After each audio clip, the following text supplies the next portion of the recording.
네, 안녕하세요 여러분. 경제견 정독계입니다. 역시 9월달 시장은 제가 얘기한 대로 쉽지 않습니다. 근데 시장을 보면 9월 2일날 첫날 월요일부터 코스피 코스닥 상승 종목들이 대부분 2차전지와 배터리 관련주였거든요. 작년에 막 무지성 매수 무조건 간다, 2차전지 열풍이 불 때를 다들 기억하기 때문에 다시 또 2차전지 시대가 오나라고 기대감을 심어줬는데 언론에서도 언플을 많이 하고요. 근데 진짜 2차전지 시대가 다시 올지 개인적으로 한번 얘기해보죠. 렛츠고! 일단 코스피 코스닥 2차전지 배터리 관련주 한번 볼게요. 먼저 LG 에너지솔루션 일봉상에서 보면 단기간에 좀 이렇게 많이 올라온 것 같지만 길게 한번 보면 아직까지도 엄청난 바닥입니다. 그리고 월봉상으로 한번 보시면 월봉상에서는 지금 처참하죠. 전저점을 이탈하고 30만원 초반대까지 내려갔다가 이제 다시 40만원, 월봉상에서 45만원 정도를 넘어줘야 분석해볼 만한데 볼 게 없습니다.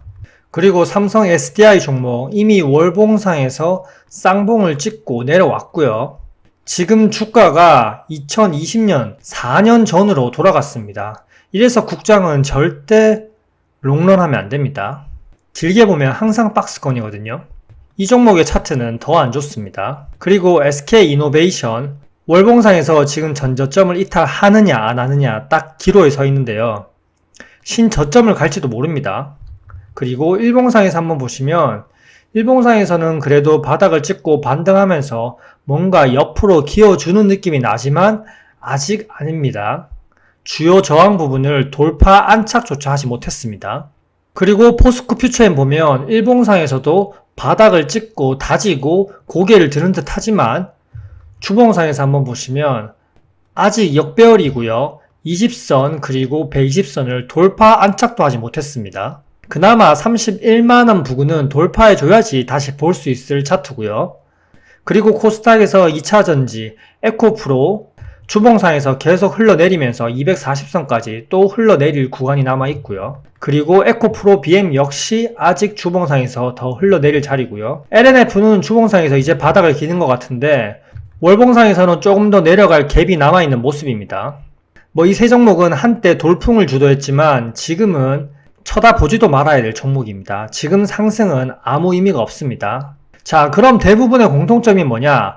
바닥 대비 낙폭 가대로 반등이 조금 나오고 있지만 추세 돌린 것도 아니고 주요 저항을 돌파한 것도 아니고 그리고 의미 있는 가격대를 또 돌파한 것도 아닙니다. 그럼 2차전지 열풍이 다시 오나? 저는 절대 아니라고 생각합니다.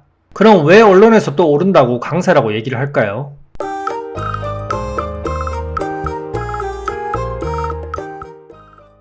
일단 좀 환율을 봐야 되는데 원달러 환율 주봉 차트입니다. 제가 말하고 싶은 것은 한국이 고환율 킹달러를 유지하면서 내수 경기보다 수출에 의존했고요. 그러다 이제 금리 인하 시기가 다가오고 달러 약세, 원화 강세로 원달러 환율이 떨어지니까 수출 흑자폭 그리고 고환율 효과를 보던 반도체, 자동차 섹터에서 수급 이탈이 일어나는 시기입니다. 하지만 이미 8월 5일날 엔캐리 청산으로 패닉셀이 일어났고 다시 8월 5일 같은 패닉셀을 막아야 하고 지수가 하락하더라도 8월 5일처럼 이렇게 급진적으로 내리는 게 아니라 점차적으로 개미들을 피말리면서 내려야 되고 본인들 또한 반도체와 자동차 섹터에서 탈출해야 되기 때문에 그냥 2차전지가 올라간 것은 지수 버팀목 역할 그 이상 그 이하도 아니라고 봅니다.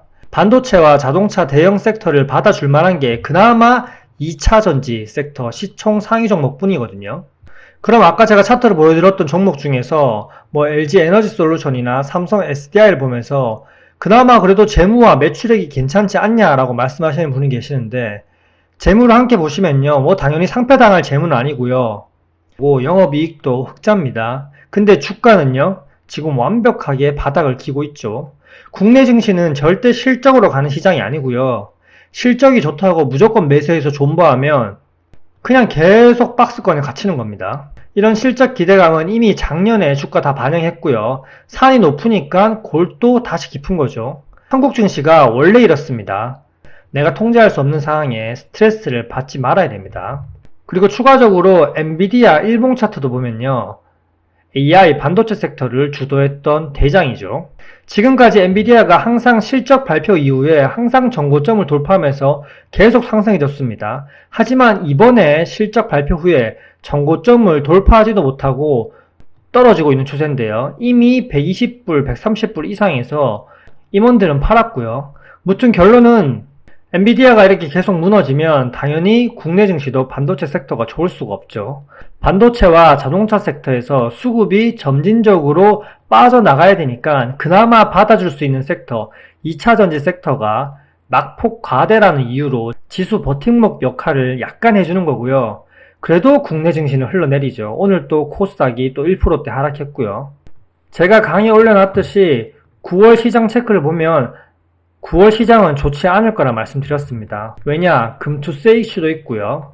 금투세 또 오늘 보완해서 결국 시행하겠다는 민주당의 답답합니다.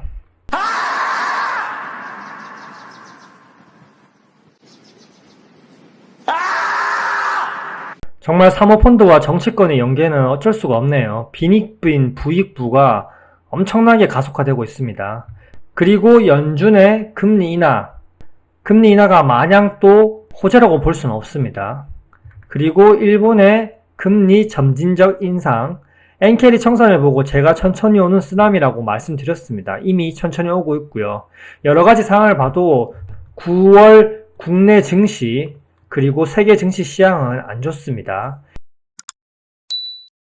미국도 결국 미 대선 이후에 어떻게 되는지 결국 실체가 드러날 거니까 그때까지 방어적인 태도를 취해야 되고요.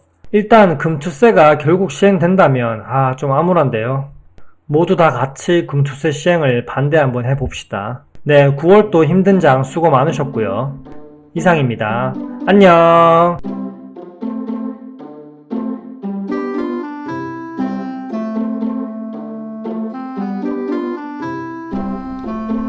왈